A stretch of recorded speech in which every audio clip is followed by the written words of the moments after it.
Coming up on this month's episode of RC Racing, we have more action from the Neo Invitational meeting with the first of the buggy semi-finals, and we talk to two world champions.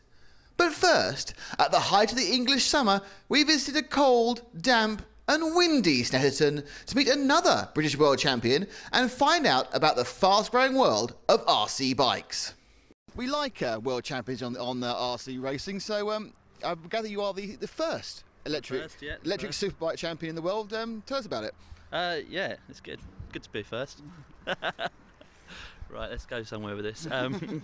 Yeah, it was a meeting a month ago now, down at Brooklands, first RC World Championship. Fortunate enough to take the win. It's quite close, but yeah, it shows that 1/5 RC bikes is definitely expanding and growing class. Now, we have a lot of world championships in this country, like the World Championship of Hot Rods, where basically it's just 4 blokes in a transit van. So how much of a world championship was it really? Where else did the competitors come from? Yeah, they're Italians mainly. There's a couple of Americans, a couple of Australians, France, Belgium. Yeah, generally Europeans. Yeah, it was good. Good turnout, about 130 bikes. For the first RC champs, it's not a bad event, I don't think. Brits were quick. Brits were the quickest, but the Italians have definitely got the nitro class sewn up. So. Yeah, need to work on that. So how did you get into bikes? I mean, did you go straight to bikes, or No. Are you a refugee from touring cars? Yeah, I am a touring car refugee. Just crossed over basically because the running gear is the same cells, same motor, same speed control, and just love bikes, love the atmosphere. It's good fun. It's not too serious, and it's once you get the hang of it, it's very unique. It's damn good fun. Well, you're busy touching your car with great love. Perhaps you can talk us through it. I mean, it looks quite bespoke. Is it actually a kit, or is it mostly made up from it's based on an NF 501 kit, and it's pretty much homemade. Carbon fibre homemade plates. These parts are bought and cut and adjusted. KPD, Keith Plested design, front and rear end. Very good stuff that this guy's just got into the market. He's actually developing his own bike. Yeah, it's good stuff. German running gear, Schultz and Hacker motor, maintenance free. Lawson backer, German rear shock. It's pretty much a mix and match of a lot of different components. So, I mean, but is it possible to go and buy something off the shelf that's competitive? At the moment, there's a point that people struggle with. If you buy a kit bike, it's very tricky. They put it in a car park, they slightly get put off because it's hard to do. With a few modifications that you can learn about on the internet quite easily, they're very easy to use and operate. It's a bit off-putting for newcomers because it is tricky, but once they persevere and get the hang of it, it's good. And does it help the fact you've got a radio-controlled touring car background, or is it a hindrance? Because I think I'm about to find out. Well, I wish you luck. Yeah, it does help. It's good to maintain something correctly, get it working properly. It makes the driving a whole lot easier, as you probably well know. If you've got a car that works, your day's a lot easier, isn't it? So it goes with the bikes. Yeah. To get a balanced bike is very important.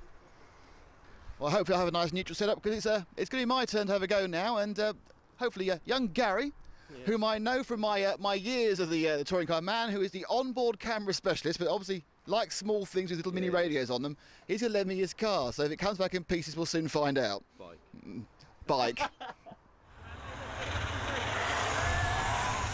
Well, Gary's now been in and got his car out of the pits, so it looks pretty simple, pretty normal. Left and right, up and down. Yeah, you recognise everything so far, don't you? So far. The difference is what you have to do with it. Right. The main difference between a bike and a car is once you've braked and dropped it into a corner, you let go of the steering, and then it's on the throttle. Throttle to lift it out, sometimes a bit of stick to lift it out of the corner, but you'll soon see it's completely different to those things you drive. Okay, let's go give it a go. Right, okay. Right. Throttle nice and gentle. Okay. Stand up. Oh, yeah, I see. Yeah. You can race it. Main thing you'll notice that if you hold the steering in when you come to a crap like corner, is it'll go straight. Marshall? So how are we doing then? It's more in the boondocks than anything else. First corner went okay, and then it went a bit wrong. He didn't brake. To be honest, that was better than I expected. No, you need to brake occasionally, do you? Well, yeah, and drop it in, then leave the steering alone once it's going round.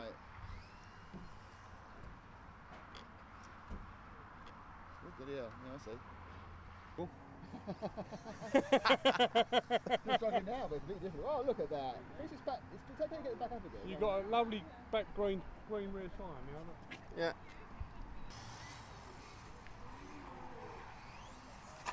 Shoot. That was a loop.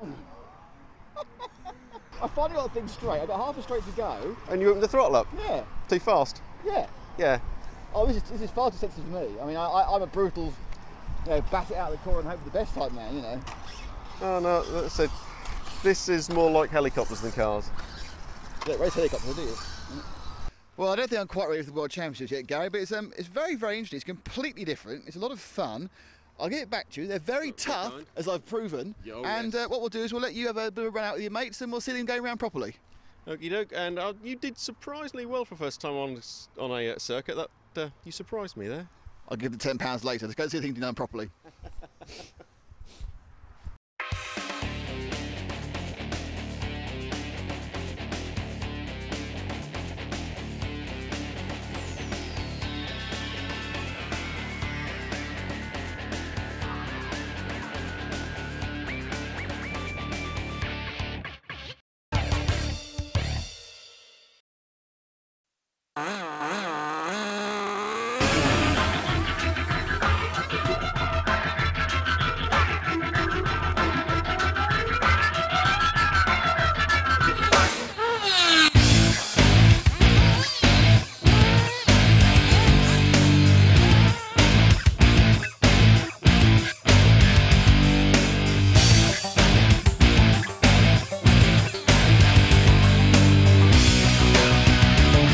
So you know you want to get into 1.8 off-road buggy racing but you're not sure where to start?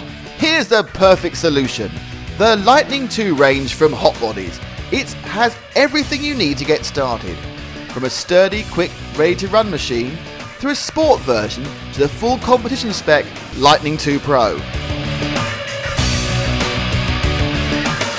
The Hot Bodies Lightning 2 range all feature a state-of-the-art chassis and suspension design. Tough and durable for backyard bashing, but also responsive and tunable to enable the car to be set up for the unique demands of rallycross racing.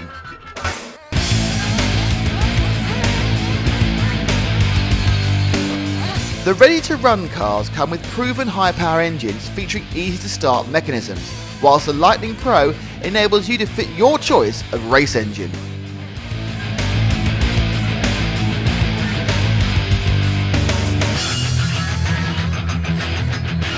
As befits a true race car, the centre of gravity is kept very low for agility, stability and outstanding handling.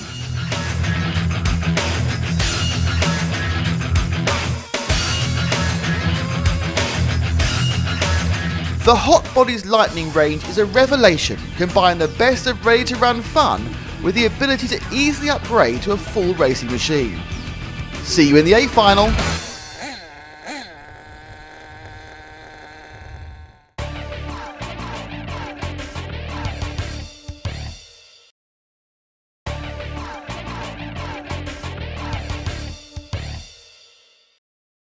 We're back at the Neo Invitational meeting. In a moment, we'll have a chat with two of our world champions trying something new. But first, Adam Skelding gives us a lowdown on what makes a 1/8 scale rallycross buggy tick. Okay, first thing you'll notice when we take the body shell off is nice engine. This is a 2-stroke nitro fuel powered engine. Not petrol, completely different fuel, it's specialist fuel. The throttle and brake controls on this car are completely different to the electric. We have a throttle servo replacing the electronic speed controller. This operates the throttle, and on the back side operates the brakes. We have 2 linkages here. One operates the front brake and one operates the rear. We can adjust the amount of braking front to rear to give different brake bias, make the car brake nose first or rear end first, and also adjust the amount of pads we have to give stronger brakes for grippy tracks and reduce the brakes for tracks like here. So completely different to electric, where you only have one set brake which applies to all 4 wheels at the same time.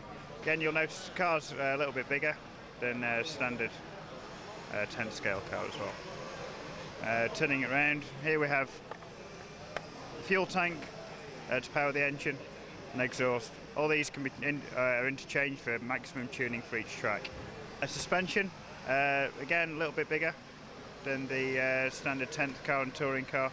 Bigger volume dampers for the rougher terrain. So we have again the same selection of springs and tuning options available as you've seen in touring car and also on the 10th electric. Tyres again a little bit bigger, but this time you'll notice same size front and rear. But other than that, the handset's the same. Most of the core electronics are the same, it's just how they operate is slightly different. Speed, anything up to 50 miles an hour. Where we're racing today, maybe a little less. The track's quite small and quite slippy. Acceleration, faster than a road bike, no problem. On a tank of fuel can last anywhere between about 7.5 and 10 minutes, depending on engine manufacturer. Well, David, last time we spoke was in the sun of Italy. This is a little bit colder, a little bit more damp, certainly outside, and obviously a completely different surface. You've kind of now forsaken your background of track electric and gone completely opposite way into gas-powered off-road. Why is that then? Just for fun. Just to do something completely different. Great group of people to go and race with and just have some fun for a weekend. So this isn't the start of a new career, so we won't be seeing David Spatcher take out the World Championships in 2 years' time or that sort of thing? No, I'm not going to play in mud all year long, no way. I'll do it once and every now and again, especially indoors, because it stays nice and clean, but I'm not going to go outside in the pouring rain, no way. Now, actually, we've got quite a few of the electric touring car guys around, and you certainly, in this first day, really shown you're on top of the cars and the different driving style. I mean, have you had a lot of practice? No, not on dirt. I think if it was a high traction track, I think we'd be better. Because obviously touring car 12 scale with all that traction, we'd be okay. But on dirt, no. I think this is second or third time we've ever raced on dirt. And you've got the Sportworks car, so that's someone's saying that's like a sort of different sort of Losi, is that right? Yeah, it's made by Horizon in America, so it's just a division of Horizon. It's meant to be an entry-level, medium to beginner type of car, cheap to run, cheap to buy, and that's what I'm using here. So you've not adjusted it at all, anything a little bit less cheap and less easy to run then? No, I mean, obviously I've changed the engine, but all of the parts on the car are all standard. I've not modified anything, standard kit spring, you know, I've not changed or made any drastic changes that anybody else couldn't make. So what do you think actually is the secret, though, of running off-road? I think just to be consistent. Obviously there's big jumps out there, and just try and find a nice easy line, be consistent, less mistakes, make one less mistake than the other guy, then you're going to beat him, aren't you? I mean, it's very different, isn't it? You look at a touring car, everyone's following each other from about half an inch apart and that sort of thing, but this is really very much a case of, you know, you're well spread out. The laps are taking 40 seconds, not 15. You just don't, I mean, obviously in touring car you do 30 odd laps or something, you get more time, more corner time, more practice on that particular area of the track. Here you don't, so you drive more on feel and sight and more reaction than anything else.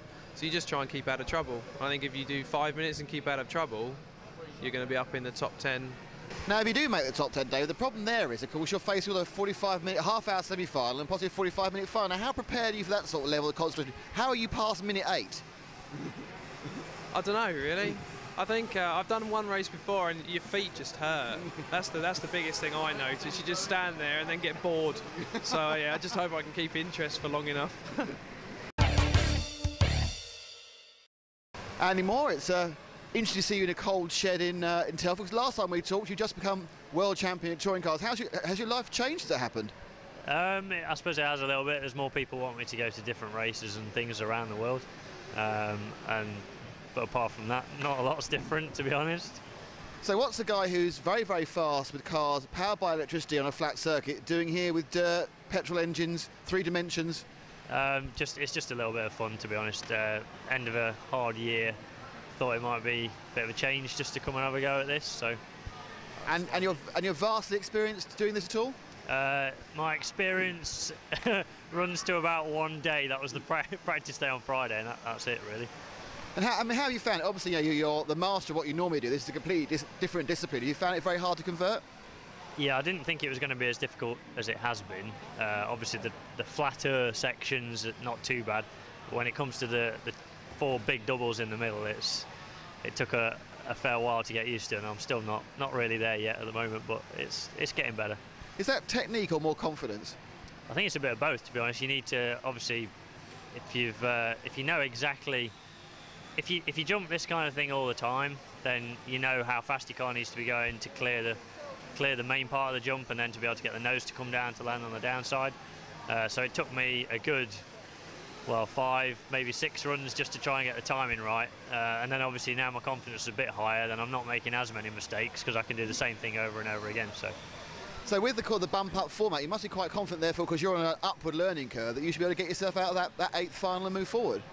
You never know. I think my main advantage is going to be that I think I'm only going to have to stop once for fuel, because the engines that we're running run pretty well for at least 10, maybe even 12 minutes. So on 1 tank of fuel. So I think only one stop's going to be needed, and then straight through to the end. So. Now the other advantage you have, which isn't open to many other drivers, you've got your own mechanic from Japan come over. Yeah, Miura's with us this weekend. He normally comes with us to all the touring car races, but he's pretty good at 8-scale off-road as well, so he normally looks after Hara when they go to 8-scale races around the world. And Tatsuro, the guy who owns HBI and Hot Bodies, he offered to send Miura over to help me and Mark, so I jumped to the opportunity because I don't really know what I'm doing. So. Now Mark, of course, Mark Reinhardt is the former world champion at 10th. He's here as well, but he's got a bit more experience than you, so do you think you can beat him? You never know. We'll see. He's in the 8th A and I'm in the 8th B, so we're pretty close. We'll see. The only time we'd meet on the track is if we both made the main final, and I don't think that's going to happen. So. Now, at what point this weekend, you said you're coming for fun, but at what point the competitive spirit kick in? When you suddenly start thinking, no, I'm sorry, I really want to do well here? Pretty much as soon as you get on the track, you obviously want to win, but I mean, I know I'm not going to, so you just have to try and enjoy it. But it's good fun, it is good. Well, Andy did keep improving and bumped up 2 finals to make the semi. Let's join John Hindhoff with your race commentary. The Hot Bodies Works mechanics come all the way from Japan to help out with Andy Moore's buggy. There he is in 14th position of the 14 qualifiers. Top 6 to go through from this semi-final.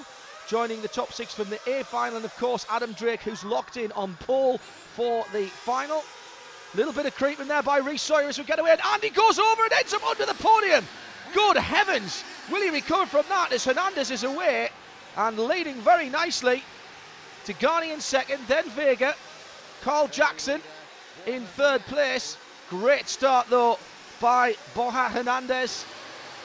These buggies going very nicely over the whoops. Big battles for the top 6 places. It's only the top 6 that counts, as Hernandez looks to have a comfortable lead as he comes through towards the end of the first. A little bit wide there, and that's allowed Degani just to close in a little bit, but Degani getting a bit excited with the throttle there as well. Now let's see what happened at the start. Keep your eyes on the 2 red cars, 2 up and 4 up from the bottom. Tommy Chung 2 up and 4 up Lee Martin. Bit of a creep there from Sawyer, forget about that. Great start by Lee, he clips Svensson, and then Tommy comes through and hits him, and sadly a relatively good start by Andy Moore from right at the back ends up under the podium. Back with the leader, and it is Hernandez from Vega in 2nd place, and Hernandez gets 2 airborne there. Did he try to triple the end of that? That was a little bit too ambitious. It's costing the lead. Vega goes through. Oh, Hernandez will be kicking himself, and well, fair play to him because he's got his head back in one piece quickly. The rhythms come back.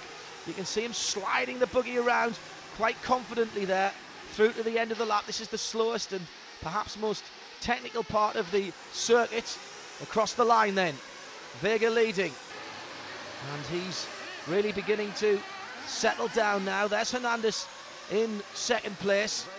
Up to 3rd is Jamie Booth.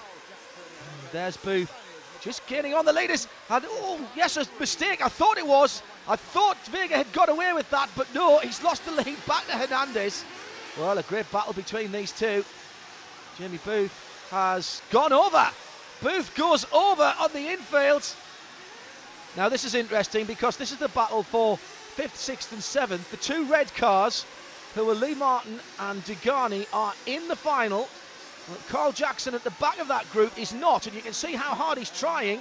He's in 7th place, the worst place of all to be, the first of the non-qualifiers, and he's pushing very hard indeed across the start-finish line and down the front straight. Degani and Martin, and Carl Jackson just trying to get on terms with them there. And he's gone through. He's gone through into 6th place. Now that's significant. Oh, and they're all caught up on the corners, and Degani comes out of that one. And Lee Martin's dropped in behind him, so it's as you were with those three. Now, this is Andy Moore, multiple world champion, but not in this discipline. He's really trying his hand at something different, and as you can see, he's doing quite well, thank you very much. Not used to having the car airborne, but has really responded to this challenge. Good to see him trying something new. The lines are impeccable, but he's admitted to us that it's been very difficult for him to see the car off the ground quite so much as these buggies are. But he's very neat and tidy. Let's see how he gets over the whoops. Yeah, it's not too bad. Well, of course, curse of the commentator, as I say that, he just managed to stall it in the middle.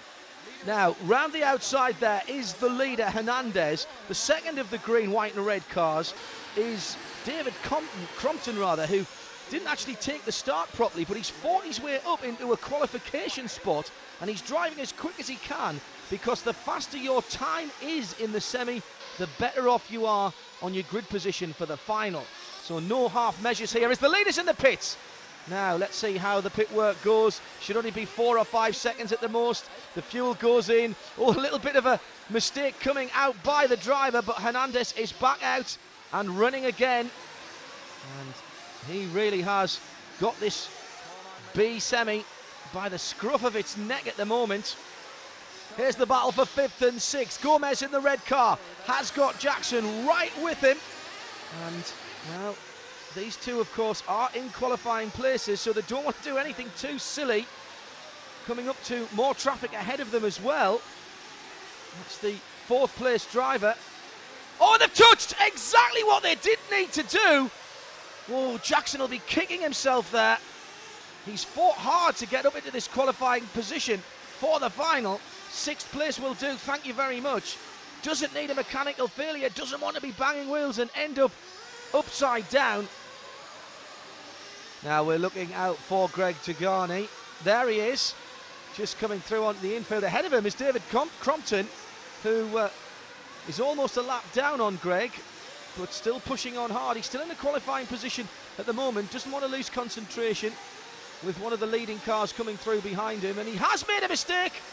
Oh, but I tell you what, that's very sporting by David. Let the faster car through. Could have been a disaster for both of them. As Compton, I think, has peeled off into the pits here. Yes, he has. He's not tracing a narrow straight line into the pit lane there, is he? But great service, and he's straight back out into the action. Let's pick up the leader again. There's Hernandez taking good air. Not doubling the last couple of whoops there. Not taking any chances as he leads onto that tricky infield section. Been with the Mugen buggy for a couple of years now. Done all right in Europe. Finishes well in the European Championships towards the bottom half of the top 10. Hasn't really set the world alight. This will be a good finish for him. And he's over! Oh, a slight loss of concentration, and the lead is over. Great work by the marshals, though. Gets Hernandez back on 4 wheels. And you know, I don't think he lost the lead there. He's on his last lap now, and slightly chastened, I'm sure, will attack the whoops in the middle of the course. He's got traffic ahead of him, and I think you can see just by the body language of that Mugen buggy that he's not pushing as hard as he was before. Nice driving by the back marker to give the leader a little bit of room as he comes through towards the end of this race. Been a good drive by Hernandez, other than that slight mishap. Oh, and he's got somebody over in front of him now. That would have put his heart rate up. Gives that inside turn a big wide berth this time as he comes across and wins the B semi. So no doubt that Borja Hernandez from Spain will go through to the final.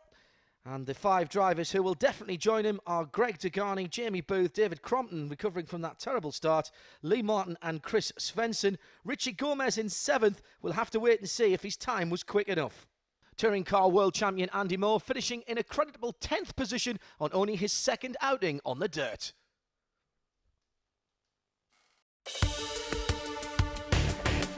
On next month's RC Racing, we have coverage of the 2nd semi-final at the Neo Invitational meeting. talk to another British World Champion, and find out about the unique relationship between driver and mechanic. All this and more on next month's RC Racing.